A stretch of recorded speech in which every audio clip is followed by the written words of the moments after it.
John, thank you so much for joining this morning. Great to be here. So, a surge in profits, deals abound, exits were robust. Is this the starting gun fired off? It does feel a bit of that, Danny. It's great to be here to be talking about it. We had a heck of a quarter. What we saw here was we delivered for our customers. That's the most important thing in terms of returns. We really leaned into digital and energy infrastructure. We also saw big inflows as well, $50+ billion, and all of that produced big earnings, distributable earnings up 50%. But you've really hit on the key here. We've got a couple things going on, a cyclical uplift in deal activity, and that's very helpful for our business and our investors.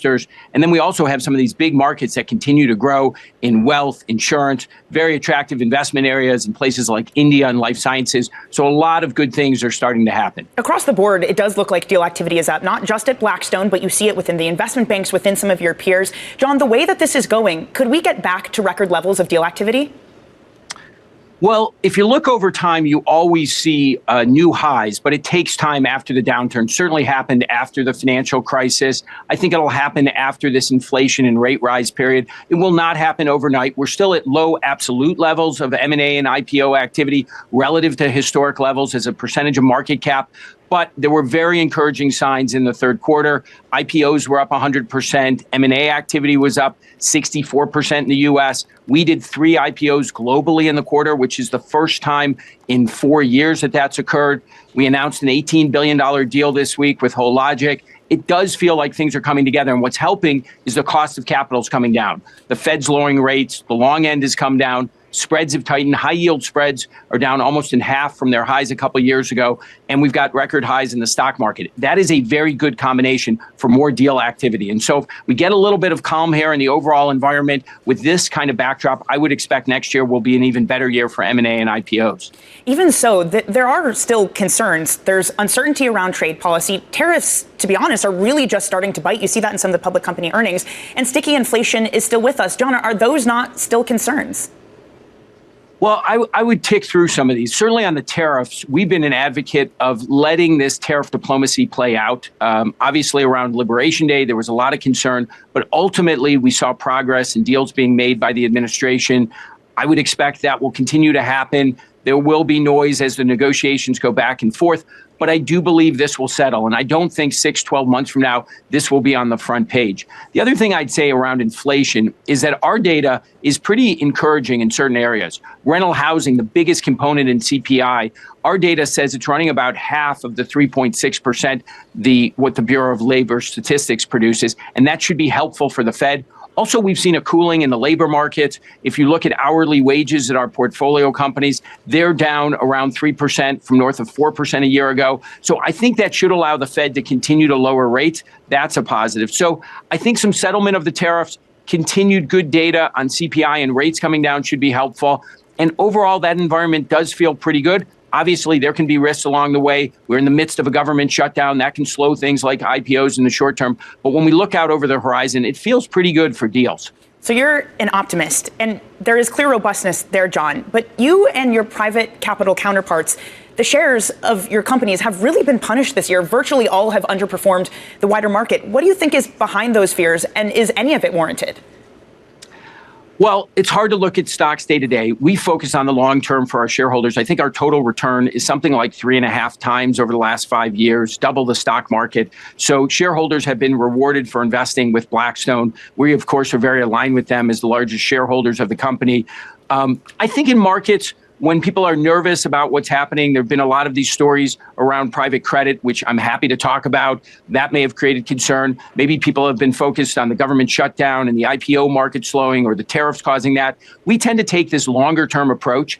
And when we do that, it looks like a very bright environment. So I think with us, what we found is we just keep executing, keep delivering good returns for our customers. That enables us to raise money, to expand our business. And I think shareholders will see that this business can continue to grow and deliver. Well, let's get into the private credit of it all, John, because it feels like not a day comes by that someone, admittedly not in private credit, comes on this show or others and say private credit is a troubled child, and bankruptcies with some prime auto lenders are exemplary of that. Why do you push back against that idea? Well, we would say that if you look at the 3 big troubled credits that have been out there the last couple of weeks, this is not a private credit story.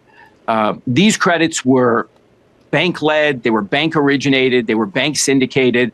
So we can't really understand why there's a referendum on private credit.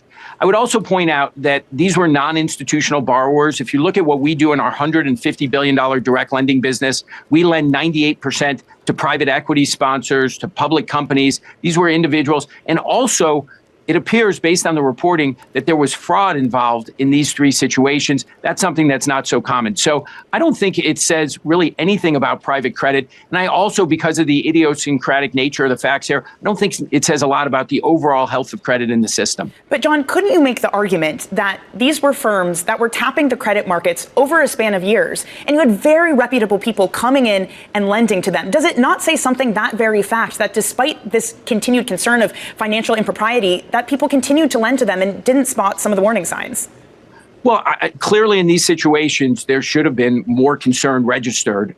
When you go through a period of very low defaults, there can be at times people relaxing standards. And maybe that was the case in these situations. Although in defense of the folks who lent here, fraud, not disclosing liabilities, double pledging collateral, those are hard things to catch.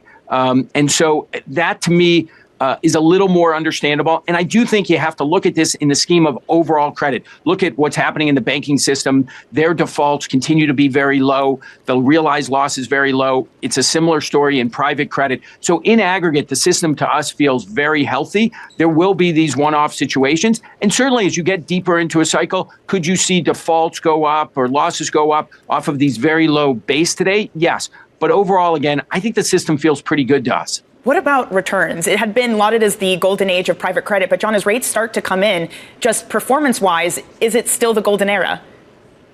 Well, I still think it's a very good time for private credit. I would acknowledge that as base rates come down and as spreads tighten, some of the very high returns that were achieved being a senior lender in private credit, that's harder to do, achieving mid-teens returns.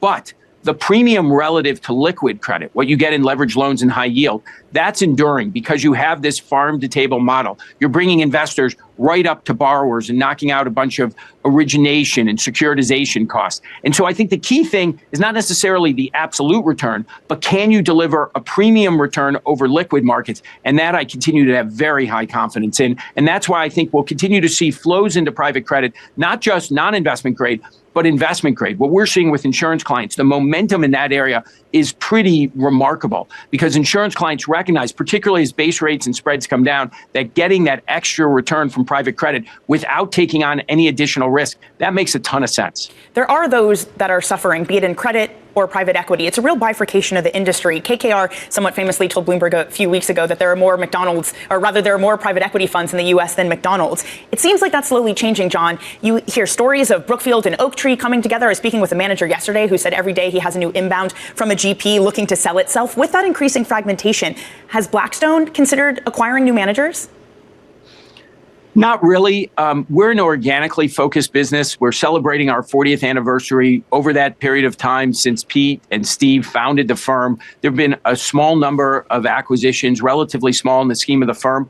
We would look for those type of acquisitions that give us some intellectual capital and capabilities we have. But in general, we find we don't want to buy AUM from another firm because we can raise capital. For us, what we really want is great talent to move into a space. We did this more recently, maybe 7 years ago in life sciences. We did it 10 or so years ago in the secondaries business. So it would be very tactical, where we're getting a capability we don't have. But in general, we found we can continue to grow this business organically. The rates of growth have been quite strong over time, and it's because investors have so much confidence in us. So I think of us as an organic business building firm, and I think that's the path we'll continue on. The exception is if we found something very special that we could add to the firm. My expectation, though, is that would be pretty small relative to the overall firm. Let's talk about some of the talent and changes to how people do work. Bloomberg recently learned that OpenAI hired a lot of bankers and has been working on a program of generative AI specifically to do financial grunt work. How long do you think before something like that could take hold at Blackstone, where AI does the work of associates? Well, I would say it's a little bit of a harder task in aggregate, but there are elements of what our people do where we can continue to improve their productivity and have them do things they frankly don't enjoy doing. We've seen huge evolutions in the 33 years I've been in this business. I remember having to walk around the halls to get the orders, call people on the phone, look in the yellow pages, go down, pick things up, long before an Uber Eats world, long before we were connected. I think we're going to continue to see an evolution. I think you will be able to interface with an AI agent to say, hey, I'm looking in this industry, can you give me the relevant comparables, the risk factors? That's already starting to happen. By the way, in areas like engineering and Claude Code, we're using those technology. Our video team's starting to use this technology. Our legal teams are using AI to start doing things like marketing compliance. We're definitely going to be able to help our analysts and associates. So I think it'll continue to make them productive and make the job even more enjoyable. I think they're all going to be happy to hear this, John, because you notably did not say that it will replace them. So I think that's a good note to end it on. Yes. Well, thank you, Danny. Great to see you. Thank you so much, John. Really appreciate your time this morning.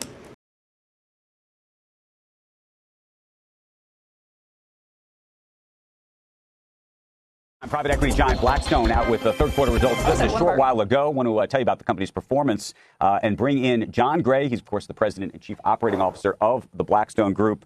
Good morning to you. There's so much to talk about both in these earnings and as we've been discussing and describing what seems like a lot driven by the world of AI and data centers, just where all of that is going. But let's walk through the earnings first, John. Andrew, great to be with you. We had a heck of a quarter. We have a really simple business model. We've got to deliver for our customers. We did that. We've really leaned into digital and energy infrastructure. That has paid big dividends. When we deliver, we raise more capital. We raised $54 billion in the quarter, the fourth quarter in a row of over $50 billion. And it produces really extraordinary results for shareholders, distributable earnings up 50%. But what's really exciting here is that we've got a cyclical updraft that's happening in the deal markets. It's going to keep all of you busy, I think, going forward. And then we have some big secular tailwinds out there in wealth, in insurance, what's happening in India and life sciences. And so as we look forward, despite all the uncertainty, we feel very optimistic. In terms of the IPO market, in terms of sales, one of the things that, there's been less exits over the last couple of years than there had been before. Do you think that that's about to change when you talk about M&A? Yeah, it definitely feels like things are changing. If you look at the overall M&A market in the U.S. in the third quarter, it was up 64%. The IPO market was up 100%. We've seen cost of capital come down. Obviously, the Fed cutting rates, the long end has come down. Spreads have tightened. At Blackstone, we did 3 IPOs in the third quarter in India, Europe, and the United States. That hadn't happened since 2021. We announced this week an $18 billion deal with Hologic. You can feel sort of those animal spirits recovering. And deal activity, as you know, has been very muted. And this is obviously a positive for us and our investors. You have been very optimistic about the world of AI and data centers, and you've invested heavily in that space. There's a big question right now, as you know, about whether we're living through some kind of AI bubble, and specifically whether some of the big tech companies that are running LLMs and the like that are effectively buying or leasing access to some of these data centers ultimately are going to have the money to do it, given that some of them, at least, are not profitable yet. And I'm curious how you're thinking about that. Well, I'd say a couple things. Specifically on what we're doing in data centers, we're very focused on who our counterparty is and the length of the leases we sign. We're not building these things speculatively. These are not condos in Miami or Dubai during a boom period. We have 15 to 20-year leases with the biggest companies in the world who have market caps of $1 trillion to $4 trillion. So this to us seems like a very sensible way to play this very large investment theme. But I do think the AI, which gets a lot of bubble talk, it's worth thinking about why people are investing this much capital. We are beginning to see now some really powerful examples of productivity in coding and customer engagement on the legal side, in the content area. And if you think about what's happening, it's a huge investment boom in chips and data centers and power, which will enable this big productivity boom. And if you think about the numbers involved, labor costs globally are $60 trillion. If this technology makes companies 15% more efficient, that's $9 trillion of annual productivity gains. That means a lot of value created. That justifies a lot of this capital spent. But it's worth noting there will be misallocations of capital. There will be poor investments. We saw that with railroads, with the internet. But in aggregate, the prize here is very large. So the investment aggregately, I think makes a ton of sense. The question is doing it in a responsible way where you're thoughtful about your investors' capital. There's a headline running on the Financial Times right now. It says, Blackstone says era of bumper private credit returns has ended. It's got a picture of you.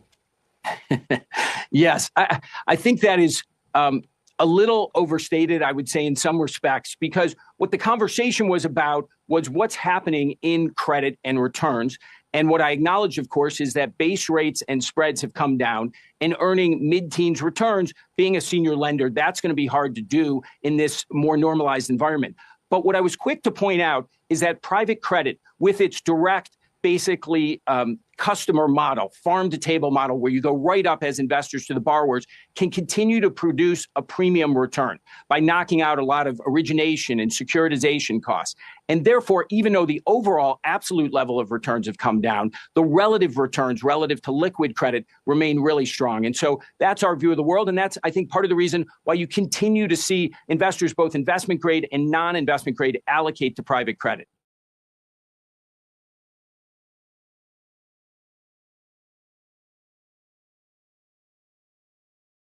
There are some movies that permanently change the way you live your life. With no hyperbole, About Time forever improved how I go about every second of every day.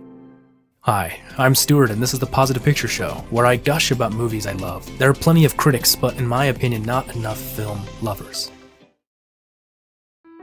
Right from the start, About Time feels so real yet so dreamlike, as if it takes place in the perfect nexus of raw reality and unapproachable imagination. It wastes no time in getting right to the plot so it can set the plot aside and focus on character. It doesn't really care about the mechanics or logistics. It doesn't get burdened down by hypotheticals or hypotheses. It just hones in on humans and their hilariously humble humanity. Domhnall Gleeson, in the role of Tim, is pitch perfect. In this one role, he wins the monopoly on adorable characters. No one else should even try. Tim is a powerful protagonist because he's the paragon of the extraordinary ordinary. He's normal and relatable, but throughout the movie is shown to possess a power of love that infects others. He's capable and dependable and wise. He carries his emotions on the surface, and he's willing to be honest and vulnerable. Everyone and everything that he touches gets better because of him. Too many adorable characters rely too much on the socially awkward side, not enough on the actually endearing side, that they fail to really be a powerful protagonist, but he doesn't. He succeeds where most others failed, and most of that is Domhnall Gleeson. A different actor in that role may have missed the mark just barely, but Gleeson finds the perfect balance. Bill Nighy is the backdoor heart of the film. If you don't connect with and adore him right off the bat, then the movie is lost on you. He channels every ounce of charm and sparkle you could ever want from a film father. I'm not particularly proud of many things in my life, but I am very proud to be the father of my son. In fact, all the characters ooze personality. There are so many strengths to this movie, but one of its greatest is its grasp on character. Everybody, the mom, Uncle Desmond, Harry, Rory, every minor and major side character all feel perfectly present and realized without overshadowing the main story and without slinking into the background. They feel like real people, and they have a real effect on Tim and the story. A special shout out has to go to Kit Kat. I don't know who that actress is. I've never seen her in anything else. To me, she exists only in this world, as this ethereal and adorable character. A character we all know. We all know people like her. She feels so real and so otherworldly, you just want to take care of her, just like Tim does. This movie could have easily stumbled into loser gets hot girl through manipulation. I always feel like there are too many movies that show men as animals, or losers, or what have you, and women are these capable and honestly unattainable human beings who the men somehow trick into being with them. But I never really understood that, because that's not real life. Through sheer casting and tonal mastery, it skirts around this, and instead lands in a more real place. A place where you can understand how people would fall for each other, and how naturally this love story would develop. Honestly, there's only one word I can think of to describe About Time, and it's lovely. It's funny. That is my daughter. Have sex with her if you like. Apparently everyone else has. Blissful. Have sex with her if you like. Apparently everyone else has. Blissful. Endearing. It's very bad for a girl to be too pretty. Stops her developing a sense of humour. Or a personality. Emotional. But most of all, lovely. You get this feeling of warmth from watching it. Lots of that comes down to the director, Richard Curtis, and his use of sunshine and water, of red and blue. It's all so delicious, but also very real. This movie isn't some kind of cinematic masterpiece. We're not talking about movies like Dune, movies that have these sweeping shots of majesty and power. This movie is more interested in the small and the humble, but in it, it finds the beauty there and the love. Speaking of love, what a love story. If you don't instantly fall for Rachel McAdams as Mary from just her voice, there's no love left in you, honestly. Oh, someone's there. Sorry, hi. Hi, I'm Mary. I'm Tim. Mary's my mother's name, actually. Oh, does it suit her? Sort of. Although she's sturdy, so Bernard might have been a better fit. Rachel McAdams. Oh man. She's not a manic pixie dream girl. She isn't some unattainable goddess. She isn't a hopeless weirdo or a woman who will fix all your problems, or whose problems you have to fix. She just feels like this complete woman. She has a life, and you can feel that she had a life before Tim ever came along. She has desire, she has perspectives. She has just as much at play in the story as Tim, and she is beautiful. I mean, I have to put that out there. I am just in love with Rachel McAdams, and I think everybody would agree that they feel the same way. Any regular rom-com would be all about the pursuit, and trust me, I love a good flirtation scene just as much as anybody. The awkward, the happy, the tragic and exciting, all mixed up in between. But this movie gets rid of the hoopla that clogs up a lot of cheesy romances, and condenses it all into truth. The only way you could watch this love story unfold without a big dumb smile on your face is if you've never been in love before. Honestly, it plays out so realistically. Forget about the time travel and him sitting for hours trying to find her this way and that. Forget about all of that and focus on the truth it is trying to tell you. The dialogue is so natural. It's light and real and honest. The first date scene is especially perfect. You know, like prostitutes, I always worry that when they stop being prostitutes that they can't enjoy sex anymore. You always worry about that? No, I sometimes worry about it. Oh, good. Okay, because someone who always worried about that would be a bit When of a you read a worry. newspaper, do you think, oh, forget this, it's Have you work? interviewed a lot of prostitutes? And I love the little moments, the way they look at each other and support each other, the beautiful unsaid. I literally tear up just thinking about the tube montage. I'm a sucker for a romantic montage in any form, but this one might take the cake. It's so earnest, so without flash and melodrama, that it almost feels like memories instead of scenes. It feels like I'm living it all, not experiencing it from the outside. Everything about the way it plays out manages to be goofy yet touching. It pushes the plot forward but never seems plot-driven. It's simple storytelling, some of the simplest ever, but it is remarkably effective. How long will I love you? As long as stars are above you. Longer if I may. A cheaper movie would have built the entire story around them officially dating, or around them getting married, but this movie goes the step further. Yes, the wedding is beautiful. It's perfect imperfection. The moments of courtship are exciting. They're delightful and golden, but the movie wants more. The movie goes so far beyond that. The movie is far more concerned with life itself. Being a parent, loving and giving everything to a child, loving the love that those you love show that child, caring for a sibling, being willing to give up the world for that sibling, loving a father, daring, wishing, hoping to never be apart from that father, seeing the world, being present every day, basking in every moment and sitting in wonder at that world. Who wouldn't want to repeat every day of the first year of their baby's life? Who wouldn't do anything they could to make their sibling happy? Who wouldn't want to spend one more perfect day with their dad? Who wouldn't want to grab hold of every day's potential? That's what this movie is trying to tell us. This movie isn't just a love story. The love story is wonderful. The trailer moments, the first kiss, the funny in-betweens, the rainy wedding, but